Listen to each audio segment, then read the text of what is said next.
Film की शुरुआत होती है इस कहानी के हीरो को दिखाने से जिसका नाम मैवरिक होता है, जो इस वक्त गैराज में अपने प्लेन को ठीक कर रहा था। वह एक टेस्ट पायलट और नेवी का कैप्टन है। अब यहाँ से वह अपने दोस्त के पास गया जो मैवरिक को कहता है तुम्हें एक प्लेन को टेस्ट करना है जिसे तुम्हें मार्क 10 तक उड़ाना है। ऊपर से यह ऑर्डर आया है, जिसके साथ ही मैवरिक तैयारी पर लग गया। वह सूट वगैरह पहनकर बिल्कुल तैयार हो जाता है। जाने से पहले उसका दोस्त कहता है कि तुम्हें प्लेन को सिर्फ मार्क 10 तक ही उड़ाना है, उससे ऊपर बिल्कुल भी नहीं लेकर जाना, क्योंकि वह प्लेन सिर्फ मार्क 10 के लिए ही बनाया है। उससे ऊपर टेस्ट करना ठीक नहीं होगा। पर मैवरिक ऐसा इंसान था जो किसी के भी उसूलों को नहीं मानता था। इसके बाद वह प्लेन को लेकर उड़ जाता है। पहले वह प्लेन को मार्क 9 पर लेकर आया, फिर धीरे धीरे 9.8 पर भी ले आया, जिसे देखकर सबको हैरत भी हुई और काफी खुश भी हो जाते हैं। फिर किसी तरह वह प्लेन को मार्क 10 तक भी ले आता है, जो देखकर सभी काफी खुश भी हो जाते हैं और मैवरिक के लिए तालियां भी बजाने लगे। पर मैवरिक यही नहीं रुकता। वह प्लेन को 10 से ऊपर ले जाने की कोशिश करने लगा, लेकिन जिससे प्लेन गर्म हो जाता है और प्लेन में आग लग जाती है और प्लेन में एक धमाका होता है और वह प्लेन धमाके के साथ नीचे गिर जाता है। धमाका देखने से सबको लग रहा था मैवरिक मर गया होगा, पर वह इतनी आसानी से मरने वाला नहीं था। हम देखते हैं कि इतने बड़े धमाके के बाद भी वह सुरक्षित है और वहाँ से उठकर वह एक होटल में गया। उसका हुलिया देखकर लोग उसे काफी घूर घूर कर देखने लगते। यहाँ से फ्रेश होकर वह अपने से ऊपर रैंक वाले एक ऑफिसर के पास गया। वह मैवरिक को कहता है कि तुम सच में एक काबिल पायलट हो, तुम दुश्मनों को पलक झपकते ही तबाह कर देते हो, लेकिन तुम में एक बुराई है, तुम हमेशा ही नेवी के उसूलों को तोड़ते रहते हो। इस वजह से तुम सिर्फ आज तक एक कैप्टन ही हो। अगर ऐसा नहीं करते तो जिस जगह आज मैं हूँ उस जगह आज तुम होते। यह बात सुनकर मैवरिक को बुरा लगा, लेकिन वह कहता है कि मैं जिस जगह हूँ वहाँ खुश हूँ, मुझे यह काम करने में बहुत मजा आता है। अब वह ऑफिसर कहता है कि तुम्हें यहाँ टॉप गन जाना है, जहाँ पर हमारा हेडक्वार्टर है। मैवरिक पूछता है कि टॉप गन लेके मेरा वहाँ क्या काम है? ऑफिसर कहता है कि मुझे नहीं पता, लेकिन जब तुम वहाँ जाओगे तो सब पता लग जाएगा। और फिर कुछ ही देर में मैवरिक टॉप गन जाने के लिए निकल गया। मैवरिक बाइक पर काफी एंजॉय करते हुए जाता है, क्योंकि वह हमेशा से अपनी मनमर्जी वाला इंसान है। मैवरिक टॉप गन पहुँचने के बाद एक तस्वीर को देखता है जिसका नाम आइसमैन था। आइसमैन ने ही उसे यहाँ आने को कहा था। यहाँ आकर मैवरिक 2 कमांड ऑफिसर से मिलता है। उनमें से एक मैवरिक तारीफ करता है।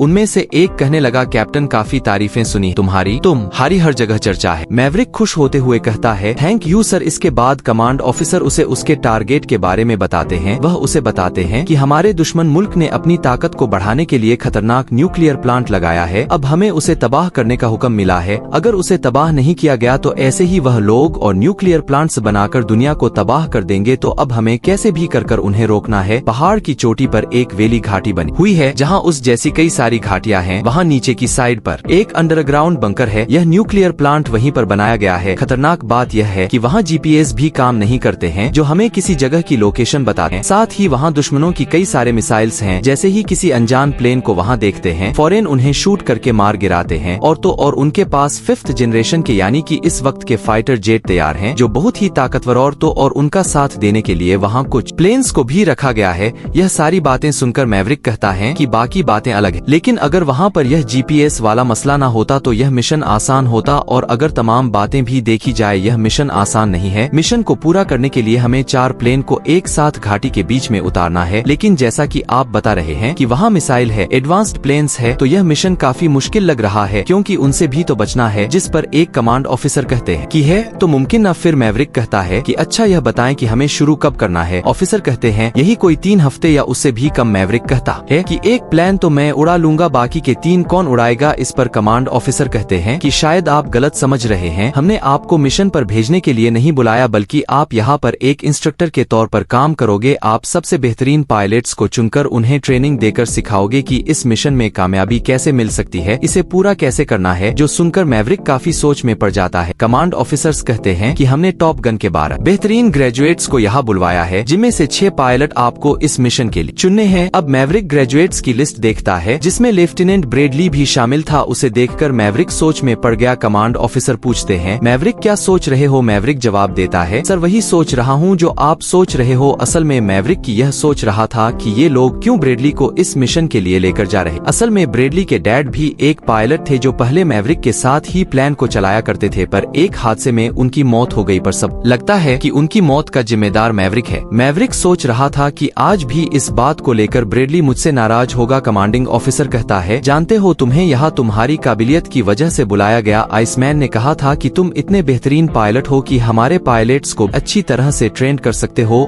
और तुम नेवी को ऐसी ऐसी चीज सिखा सकते हो जो नेवी को आज तक कोई भी नहीं सिखा सका। यह सब बातें सुनने के बाद मैवरिक वहाँ से एक बार में गया। वहाँ से वह आइसमैन को मैसेज करता है कि ये जो ग्रेजुएट्स है यानी कि यह बच्चे अभी इस मिशन के लिए तैयार नहीं। पर आइसमैन जवाब देते हैं, जानता हूँ मैवरिक, यह इस मिशन के लिए तैयार नहीं, इसीलिए तुम्हें यहाँ पर बुलाया गया है कि तुम इन्हें अच्छे से ट्रेन कर सब सिखा सको। इसके अगले दिन सारे ग्रेजुएट्स मैवरिक की क्लास में आ जाते हैं। यहाँ सबसे पहले कमांड ऑफिसर आए। वह सबसे कहते हैं, तुम लोगों को खास एक मिशन के लिए बुलाया गया है, पर इस मिशन में सिर्फ 6 लोग ही पहले जाएंगे, बाकी 6 को यहाँ बैकअप के लिए रखा जाएगा जो इमरजेंसी में काम आएंगे। उसके बाद यहाँ मैवरिक आ जाता है जो अब से इनका ट्रेनिंग टीचर होगा। उसे देखकर कोई भी खुश नहीं था, बल्कि मुंह बनाने लगते हैं, क्योंकि वह जानते हैं कि मैवरिक हमेशा से ही नेवी के उसूलों को तोड़ता आया है, इसलिए न उससे ठीक से बात की जाती है। अब मैवरिक क्लास देना शुरू करता है। यहाँ मैवरिक नेवी की किताबों को दिखाकर कहता है कि तुमने इन किताबों को तो अच्छी तरह से रटा होगा। यह कहकर उसने किताबें एक डिब्बे में डाल दी, यह कहकर कि इन्हें दुश्मनों ने भी रटा होगा। आज हमें इस मिशन को पूरा करने के लिए किताबें याद नहीं करनी, बल्कि तुम्हें बहुत सारी प्रैक्टिस की जरूरत है जो तुम्हें मैं करवाऊंगा। पर उससे पहले मैं तुम सब की काबिलियत को परखना चाहता हूँ कि तुम सब कितने अच्छे पायलट्स हो। यह सब कहकर उन सबको उसने अपने अपने प्लेन में बिठा दिया और खुद भी एक प्लेन में बैठा। उड़ते उड़ते वह उन सबको कहता है कि आज हम लड़ाई का एक छोटा सा खेल खेलेंगे। वह उन सबको कहता है कि हम सबको बिना शूट किए एक दूसरे को हराना है। जो भी हारेगा वह नीचे जाकर 200 पुशअप लगाएगा। यह चैलेंज सभी ग्रेजुएट्स को काफी अच्छा लगा। वह खुशी खुशी इसे कबूल कर लेते हैं। अब जैसे ही वह सब उड़ने लगे, मैवरिक एक के बाद एक सबको हरा देता है और वह सब नीचे जाकर पुशअप लगाने लगते हैं। सबसे आखिर में उसने ब्रेडली को भी हरा दिया। इसके बाद ब्रेडली काफी गुस्से में था और वह एक के बाद एक पुशअप्स लगाते ही जा रहा था। वह रुकने का नाम ही नहीं ले रहा था, जिसके बाद उसके साथी आकर कहते हैं कि तुम इतने गुस्से में क्यों हो? इसलिए कि तुम मैवरिक से हार गए, वह हमसे सीनियर पायलट है। ब्रेडली जवाब देता है कि मुझे इस बात से गुस्सा नहीं है, 1 साल पहले उसने मेरा दाखिला रुकवा दिया, इस वजह से मैं उससे गुस्सा हूँ। एक बार फिर उनकी क्लास शुरू हो गई, जिस मैवरिक इनको इनके मिशन के बारे में बताता है कि तुम्हारा टारगेट मिशन का टाइम 3 मिनट है। 3 मिनट के अंदर अंदर तुम्हें इस मिशन को पूरा करना है। जाहिर है इस मिशन में तुम्हारा सबसे बड़ा दुश्मन तुम्हारा टाइम ही है। स्क्रीन पर उन सबको समझा कर बताता है, जब तुम इस मिशन पर घाटियों में चले जाओगे तो तुम्हें दुश्मन की मिसाइल से भी बचना पड़ेगा, लेकिन अगर तुमने कोई गलती की तो तुम सबको एक साथ मरना पड़ेगा। बचने के लिए मैवरिक बताता है, तुम्हें उन घाटियों से ज्यादा ऊपर नहीं उड़ना, अगर ऐसा किया तो वह मिसाइल्स तुम्हें आसानी से निशाना बना लेंगे। तुम्हें सिर्फ घाटियों से 100 फीट ही ऊपर उड़ाना है, जिससे तुम उन मिसाइल से बच पाओगे। इसके बाद मैवरिक उन्हें उस जगह की प्रैक्टिस कराने लगता है। काफी कोशिशों के बाद भी वो हर बार नाकाम ही रहते हैं। असल में उन सबको टीम वर्क की जरूरत थी कि एक दूसरे का साथ देने की और अपने टीचर की बात मानने की। यहाँ पर मैवरिक उनकी हरकतें देखकर अंदाजा लगा लेता है कि टीम वर्क की बहुत कमी है, कि ये अपनी मनमानी करते हैं, किसी की भी नहीं सुनते हैं। उनमें से एक पायलट कहता है कि यह मिशन काफी मुश्किल है। वह मैवरिक को कहता है कि इतना कठिन मिशन तो शायद आपने भी कभी नहीं किया हो, जिस पर ब्रेडली उससे पूछता है कि क्या मतलब है तुम्हारा इस पर। वह ब्रेडली को उस वक्त की बात बताने लगता है जिस पर उसके डैड उस मिशन में हार गए थे, यानी मौत हो गई थी। यहाँ उसने मैवरिक को उल्टा सीधा बोल दिया। उसकी बातें सुनकर मैवरिक को काफी गुस्सा आ गया। वह दूसरे पायलट को मारने लगता है। ऐसे में हाथापाई हो जाती है, जो देखकर मैवरिक भी काफी परेशान हो जाता है। वहाँ से मैवरिक सीधा आइसमैन के पास गया। वहाँ वह आइसमैन को बताता है कि जो कुछ मेरे और ब्रेडली के डैड के बीच हुआ उससे ब्रेडली काफी गुस्सा करता है। मुझे तो लगा था वह मुझे माफ कर चुका होगा। आइसमैन कहते हैं कि हिम्मत मत हारो, अपने आप को साबित करो। मैवरिक परेशान होते हुए कहता है कि मिशन में कुछ दिन ही रह गए हैं, लेकिन ब्रेडली अभी तक इसके लिए तैयार नहीं। इस पर आइसमैन कहते हैं कि तुम उसे ट्रेन करो, सिखाओ उसे अच्छे से। इस पर मैवरिक कहता है कि कैसे सिखाऊं सर, वह मेरी बातों को नजरअंदाज करता है, मेरी एक भी नहीं सुनता। तो मैं नहीं चाहता कि मेरी वजह से उसकी या किसी और की जान चली जाए। बेहतर होगा कि आप उसे इस मिशन के लिए ना भेजें। आइसमैन कहता है कि तुम सब भूल जाओ और उन्हें बस इस मिशन के लिए तैयार करो। मैवरिक कहता है कि अगर वह इस मिशन में गया तो शायद जिंदा न बच पाए। मैं उसे उसके डैड की तरह कहीं खो ना दूं, लेकिन अगर मैंने उसे इस मिशन पर नहीं भेजा तो वह मुझे वैसे भी माफ नहीं करेगा। समझ नहीं आ रहा कि क्या करूं, कुछ आप ही बताएं। इस तरह तो मैं उसे दोनों तरह से खो दूंगा, जो मैं बिल्कुल नहीं चाहता। आइसमैन कहते हैं कि नेवी को और उन बच्चों को तुम्हारी जरूरत है, इसीलिए मैंने तुम्हें यहाँ बुलाया था, क्योंकि मुझे तुम पर बहुत भरोसा है। तुम बच्चों को काफी अच्छे से ट्रेन करोगे। यह सुनकर मैवरिक वापस बच्चों के पास आ गया, उन्हें ट्रेन करने लगता है। वह कहता है तुम्हें टीम वर्क की जरूरत है, तभी हम अपने चारों प्लेन्स को दुश्मन की घाटी पर उतारेंगे। हमें एक दूसरे पर भरोसा करना होगा, जो इस मिशन की कामयाबी और हमारे जिंदा रहने के लिए बहुत जरूरी है। स्क्रीन पर दिखाकर उन्हें कहने लगा कि जानते हो हमारा टारगेट 2 पहाड़ियों के बीच में है, जैसे ही आप आगे बढ़ोगे तो हमें उल्टा होकर घाटी में जाना है। इससे यह होगा कि बहुत ही कम टाइम में अपने टारगेट तक पहुंच जाओगे, तब जाकर आप आसानी से हमला करने की पोजीशन में होंगे। आपको जिस टारगेट पर निशाना लगाना है वह सिर्फ 3 मीटर ही चौड़ा है। इसका साइज इतना बड़ा नहीं है। पहले 2 प्लेन्स निशाना लगाकर अपने टारगेट हमला करेंगे, इसके बाद बाकी के 2 प्लेन्स को भी हमला करने का मौका मिलेगा। वो जब वार करेंगे तो हमारा टारगेट पूरी तरह तबाह हो जाएगा, जिससे यह हमारी बहुत बड़ी कामयाबी हो जाएगी। लेकिन यहाँ ध्यान रखने की जरूरत होगी, अगर हमारी किसी टीम ने निशाना मिस कर दिया तो हमारा मिशन फेल हो जाएगा, हम नाकामयाब हो जाएंगे। इसके बाद हमें निकलने के लिए काफी स्पीड से ऊपर जाना होगा। हमें बहुत ऊपर जाना है ताकि तुम उन पहाड़ियों से बच सको। ऊपर जाते वक्त तुम्हारा वजन 1000 किलो तक भारी हो जाएगा। यहाँ पहुँच तुम्हारे गुर्दे, फेफड़े, दिमाग काम करना बंद करेंगे। तब तुम्हें हिम्मत से काम लेना होगा। जब तुम वहाँ निकल जाओगे तो तुम्हारा सामना होगा दुश्मनों की मिसाइल से। वह मिसाइल इतनी तेज है कि सेकंड में ही तुम पर हमला कर तुम्हारी जान ले वहाँ तुम्हें काबिलियत दिखानी है कि तुम उन मिसाइल से कैसे बचते हो। उसके बाद मैवरिक उन्हें प्रैक्टिस कराने लगता है। जैसा उसने कहा सब वैसा ही करते हैं, फिर भी बार बार अपने निशाने को मिस करते रहते हैं। निशाना बार बार चूक रहा था। इसी बीच जब एक पायलट वहाँ घाटी पर पहुँचा तो इसी बीच वह बेहोश हो जाता है। उसका प्लेन तेजी से नीचे आने लगा। प्लेन जमीन से टकराकर तबाह होने ही वाला था। एन वक्त पर उसकी आँख खुल गई। वह प्लेन को संभालता है और उसने प्लेन को तबाह होने से बचा लिया। अब ब्रैडली के साथी के प्लेन में भी आग लग गई। हालांकि आग बुझाने की वह बहुत कोशिश करती है पर आग बुझने की बजाय और बढ़ती रहती है, जो देखकर वह पायलट लड़की और उसका दूसरा साथी पैराशूट की मदद से उतर जाते हैं। उनके प्लेन में धमाका हुआ और वह नीचे जाकर तबाह हो जाता है। पर इस हादसे में वह दोनों साथी भी काफी जख्मी हो गए। इनकी वजह से ब्रैडली एक जगह पर उदास बैठा हुआ था। उसे परेशान देखकर मैवरिक उसे समझाता है कि वह दोनों हॉस्पिटल में ही है, जल्दी ही वह ठीक होकर वापस आ जाएंगे। यहाँ पर ब्रैडली कहता है कि आज तक मैं विंग कमांडर नहीं बना। विंग कमांडर जो अपने कप्तान का सबसे करीबी साथी होता है। यह सुनकर मैवरिक कहता है कि अगर तुम और ऊंची उड़ान भरते रहे तो देखना एक दिन बन जाओगे। यह सुनकर ब्रैडली को गुस्सा आ गया। वह कहता है कि उड़ान भरने की बात आप आसानी से कह सकते हो क्योंकि आपके तो आगे पीछे कोई रोने वाला नहीं है, पर मेरी बीवी और बच्चे हैं। उड़ान भरने की वजह से ही अगर मैं मारा गया तो उनका क्या होगा। उसको भड़का हुआ देखकर मैवरिक कहता है कि अभी तुम आराम करो, हम कल मिलते हैं। यह सुनकर ब्रैडली को और गुस्सा आ गया। वह कहता है कि आपने अकादमी में मेरा एडमिशन क्यों रुकवाया, मेरे करियर में आप रुकावट क्यों बने। मैवरिक ने जवाब दिया, लिए क्योंकि तुम उस वक्त तैयार नहीं थे। वह फौरन कहता है कि आपकी तरह तैयार नहीं था। मैवरिक कहता है कि जी नहीं, उड़ने के लिए नहीं, उसूलों को तोड़ने के लिए, क्योंकि अगर तुम ऊपर की सोचते हो तो तुम्हें मरना ही पड़ता है, इसलिए सोचना नहीं, ये करना है। जैसे कि मैं किसी की परवाह किए बिना करता हूँ, अपने दिल की सुनता हूँ। और तुम्हें अपनी सोच थोड़ी बदलनी होगी। तुम्हें अपने साथी पर और कैप्टन पर भरोसा रखना चाहिए। इस पर उसने जवाब दिया कि भरोसे की बात तो आप बिल्कुल न करिए, क्योंकि मेरे डैड ने भी तो आप पर भरोसा किया था ना, उनका क्या हुआ। यह बात सुनकर मैवरिक दिल ही दिल में काफी टूट गया था और मैवरिक वहाँ से चला जाता है। और सुबह उसे पता चला कि आइसमैन की भी डेथ हो जाती है। इसी बीच उसके ऊपर एक और मुसीबत टूट पड़ी। तभी कमांड ऑफिसर मैवरिक को अपने ऑफिस बुलाते हैं और कहने लगे कि अब हम तुम्हें इस मिशन के इंस्ट्रक्टर से हटा रहे हैं, तुम्हारी जगह अब हम किसी और इंस्ट्रक्टर को बुलाएंगे या खुद ही ग्रेजुएट्स को ट्रेन कर लेंगे, इसलिए अब तुम यहाँ से जा सकते हो। यह सुनकर मैवरिक को काफी गुस्सा आ गया और वह वहाँ से बाहर चला जाता है। कमांड ऑफिसर ग्रेजुएट्स की क्लास में जाकर उनसे कहते हैं कि अब से मैवरिक तुम्हारे इंस्ट्रक्टर नहीं होंगे और इस मिशन को कामयाब बनाने के लिए तुम्हें घाटियों के ऊपर से उड़ाना होगा। तुम्हारे पास इस मिशन को पूरा करने का टाइम होगा 4 मिनट। यह सुनकर सारे ग्रेजुएट्स काफी हैरान और परेशान नजर आते हैं, क्योंकि जिस तरह कमांड ऑफिसर उन्हें घाटियों के ऊपर से उड़ने का कह रहा था, अगर उन्होंने इस तरह किया तो मरने से इन्हें कोई नहीं बचा सकेगा। ऊपर उड़ने की वजह से दुश्मनों की मिसाइल्स इन्हें देख लेंगे, फिर इन पर अंधाधुंध फायरिंग की जाएगी। हालांकि सब ग्रेजुएट्स कमांड ऑफिसर को समझाते भी हैं, पर कमांड ऑफिसर किसी की भी नहीं सुनता। अचानक इनको अपने प्रैक्टिस एरिया में एक प्लेन उड़ता हुआ नजर आता है, जिसमें और कोई नहीं बल्कि मैवरिक था। वह इन सब से कहता है कि मैं तुम्हें यह मिशन सिर्फ 2 मिनट और 15 सेकंड में ही करके दिखाऊंगा। यह सब कहने के बाद मैवरिक मिशन पर लग गया और वह इतना अच्छा करके दिखाता है कि इन सब लोगों के होश उड़ जाते हैं। उसने जो जो चीज ग्रेजुएट्स को सिखाई थी वह उन सब चीजों को काफी अच्छी तरीके से करता है और फिर अपने प्रैक्टिस वाले प्लॉट को तबाह कर देता है और फिर घाटियों के ऊपर भी चला जाता है, जो देखकर सभी लोग काफी चौंक गए और खुश हो जाते हैं। जिसके बाद कमांड ऑफिसर मैवरिक को अपने पास बुलाता है, कहने लगा कि तुमने साबित करके दिखा दिया कि तुमसे बेहतरीन पायलट पायलट आज भी कोई नहीं है, इसलिए वह यहाँ मैवरिक को भी कहते हैं कि हम तुम्हें भी इस मिशन में भेज रहे हैं जहाँ तुम टीम कप्तान बनकर इस टीम को लीड करोगे। यह सुनकर वह काफी खुश हो जाता है और फिर अगले दिन वह अपने मिशन के लिए टीम चुनने लगता है। उनमें से 5 को तो चुन लेता है, अब सिर्फ एक ही रह गया था जो था विंग कमांडर। कमांड ऑफिसर पूछते हैं तुम अपना विंग कमांडर किसे चुनोगे? मैवरिक अब यहाँ एक पायलट को लगता है कि मैं चुना जाऊंगा, पर उसकी जगह मैवरिक ब्रैडली को विंग कमांडर चुनता है। अब अपना नाम सुनकर ब्रैडली काफी हैरान रह गया, गहरी सोच में पड़ जाता है। अगले दिन जब यह मिशन के लिए निकल रहे थे तब यहाँ ब्रैडली पहली बार मैवरिक से बात करने जाता है, पर उसकी हिम्मत ही नहीं हुई, वह बात कर ही नहीं पाता। पर यहाँ मैवरिक उससे बात कर लेता है, कहने लगा कि मुझे तुम पर उम्मीद है, यह मिशन तुम कर सकते हो। यह सुनकर ब्रैडली अपने प्लेन में बैठ गया जबकि मैवरिक अपने में जाकर बैठ जाता है और अगले ही पल यह लोग अपने मिशन पर निकल गए और उड़ जाते हैं। जब यह लोग दुश्मन के एरिया में दाखिल हुए तो इन्हें पता चला कि मिशन जितना मुश्किल लग रहा था उससे भी कहीं ज्यादा खतरनाक है, क्योंकि यह लोग जिन घाटियों के बीच उड़ रहे थे उनकी निगरानी फाइटर जेट कर रहे थे और वह भी 5th जनरेशन वाले एडवांस्ड जेट, साथ ही वहाँ पर मिसाइल्स भी थी। यह देखकर ब्रैडली काफी डर गया, इसलिए वह अपने साथियों से काफी पीछे रह जाता है। यह देखकर मैवरिक कहता है कि ब्रैडली अब तुम्हें बताना होगा कि तुम कौन हो, तुम क्या कर सकते हो। जो सुनकर ब्रैडली को हिम्मत मिली और अब वह काफी स्पीड से अपने प्लेन को उड़ाने लगता है। अब मैवरिक पहले घाटी को पार करके अपने टारगेट निशाना लगाता है और अपनी अक्लमंदी से उसे तबाह कर देता है, जो देखकर दोनों कमांड ऑफिसर काफी खुश हो जाते हैं। अब ब्रैडली भी अपनी टारगेट पर निशाना लगाकर उसे तबाह कर देता है, फिर वह भी दूसरी घाटी पर जाने लगता है। लेकिन इस बीच इन्हें दुश्मनों की मिसाइल्स देख चुकी थी और वह इन पर अंधाधुंध हमले करना शुरू कर देती है। मैवरिक ब्रैडली से कहता है कि हमें एक साथ मिलकर दुश्मनों की मिसाइल्स पर हमला करना होगा। मिलकर इन्होंने दुश्मनों की मिसाइल्स पर हमले कर दिए, लेकिन तभी एक मिसाइल्स ब्रैडली के प्लान के पड़ जाता है। यह देखकर मैवरिक अपनी जान पर खेलकर मिसाइल्स के सामने आ जाता है। वो मिसाइल्स जैसे ही मैवरिक के प्लेन से टकराया, प्लेन में आग लग गई, प्लेन तबाह होकर एक जगह पर जाकर गिर जाता है, जिससे सबको यही लगने लगता है कि मैवरिक मौत हो गई है। इसलिए कमांड ऑफिसर उनको फौरन वापस आने का कहते हैं, लेकिन ब्रैडली को लगता है कि मैवरिक अभी भी जिंदा है, इसलिए वह अपनी टीम और कमांड ऑफिसर को कहता है कि मैं मैवरिक को ढूंढने जा रहा हूँ, जब तक वह मुझे नहीं मिल जाता मैं वापस नहीं आऊंगा। यह सुनकर कमांड ऑफिसर काफी परेशान हो जाते, क्योंकि वह नहीं चाहते थे कि मैवरिक के साथ साथ अब और कोई मारा जाए। अब मैवरिक को दिखाया गया जो अभी तक जिंदा था, वह दुश्मन के इलाके में बर्फ में बेहोश पड़ा था। अब जाकर उसे होश आता है, लेकिन तभी दुश्मनों का एक प्लेन इसे देख चुका था जो उस पर अंधाधुंध फायरिंग करने लगता है। उनसे बचने के लिए मैवरिक भागा और एक पेड़ के पीछे जाकर छुप जाता है, लेकिन यहाँ भी दुश्मन उसका पीछा नहीं छोड़ते, उस पर अंधाधुंध फायरिंग की जा रही थी। लेकिन इतनी देर में ब्रैडली यहाँ अपने प्लान के साथ आ गया, वह दुश्मनों की प्लेन को तबाह कर देता है, लेकिन इस वजह से उसका अपना प्लान भी तबाह हो गया। लेकिन वह बिल्कुल ठीक वक्त पर पैराशूट की मदद से नीचे आ जाता है। अब मैवरिक भागकर उसके पास गया और कहता है कि तुम यहाँ क्यों आए, तुम्हें अपनी जान को खतरे में नहीं डालना चाहिए था। इस पर ब्रैडली कहता है कि आपने भी तो अपनी जान पर खेलकर मुझे बचाया था और यह मेरा फर्ज बनता था कि मैं आपको बचाने के लिए लाजमी आऊं। इसके बाद दोनों आगे बढ़े और दोनों छुपकर दुश्मनों के प्लेन्स वाले एरिया को देखने लगते हैं, जहां इन्हें दुश्मनों का F-17 प्लेन नजर आता है, जो इतना एडवांस नहीं था, थोड़ा पुराना था। इसे चलाना तो काफी मुश्किल था, पर मैवरिक जानता था कि इस प्लेन को कैसे उड़ाना है। दोनों आगे बड़े F-17 के पास आकर उसमें बैठ जाते हैं। जैसे तैसे प्लेन को बाहर तो इन्होंने निकाल लिया था, पर रनवे तो पूरा तबाह हो गया था, इसलिए प्लेन उड़ाने के लिए बहुत ही कम जगह थी। पर तभी मैवरिक कहता है कि हमें हार नहीं माननी, हम यहाँ से बाहर जरूर जाएंगे। ऐसा बोलते ही मैवरिक उस प्लेन को उड़ा देता है और अब वह लोग इस प्लेन को दुश्मनों के एरिया से बाहर ले जाने लगते हैं। दोनों कमांड ऑफिसर्स को भी पता लग गया था कि F-17 प्लेन हमारे एरिया में आ रहा है, इसमें मैवरिक ही होगा, क्योंकि इस तरह के खतरों वाले काम मैवरिक ही कर सकता है। इसलिए वह लोग इस प्लेन को आने की इजाजत दे देते हैं, लेकिन तभी उनके पीछे दुश्मनों की प्लेन भी आ जाते हैं, जो उन पर अंधाधुंध वार करने लगते हैं। हालांकि मैवरिक भी उन पर वार करता है, लेकिन यहाँ दुश्मनों के सामने टिके रहना काफी मुश्किल था, क्योंकि उसके पास पुराना प्लेन था और वह अकेला भी था। लेकिन दुश्मनों के पास एडवांस्ड प्लेन थे और वह थे भी काफी ज्यादा, लेकिन मैवरिक अपने अक्लमंदी से काफी सारे प्लेन को तबाह करके मार गिराता है।